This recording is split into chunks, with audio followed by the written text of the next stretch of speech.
Pagpangapod-apod sa tag 6,000 pesos nga social amelioration package sa Dakbayan sa Lapu-Lapu, masugda na ugma. Lapu-Lapu City Mayor Ahong Chan nangayo og dispensa sa kalangan tungod kay nahunong makadyot ang distribution sa subforms human gipaubos sa COVID test ang tanang magkawani sa CSWD. Si Luan Merondina sa exclusive report.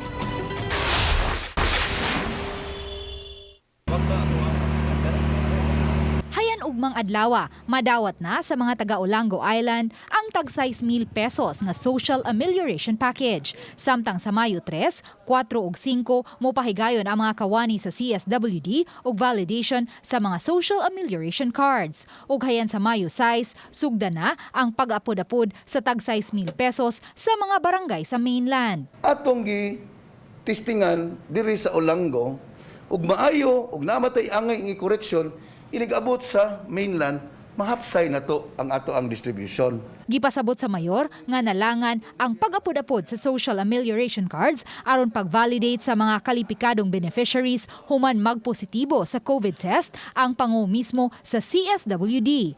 Tungod niini, gikinahanglan usab nga mapaubos sa COVID test ang tanang mga kawani sa CSWD. Gibutang sila sa isolation facility sulod sa pipila ka adlaw samtang nagpaabot sa resulta.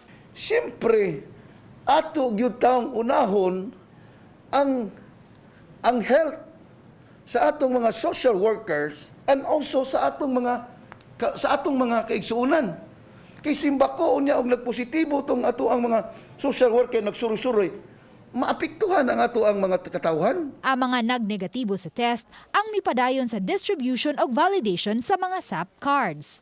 Dugang sa mayor, dili man lang ang Dakbayan sa Lapu-Lapu ang nangayo og rekonsiderasyon sa kalangan sa pag-apod-apod sa social amelioration package tungod sa kakuti sa proseso niini. Kini labi na alang sa mga dagkong dakbayan nga dunay daghang populasyon. Tungod sa kagamay sa allocation nga gihatag sa DSWD alang sa Dakbayan sa Lapu-Lapu, hinungdan nga ang labing nanginahanglan lang ang mahatagan. Uban ni Godfrey Relien, Luan Merondina, Balitang Besda.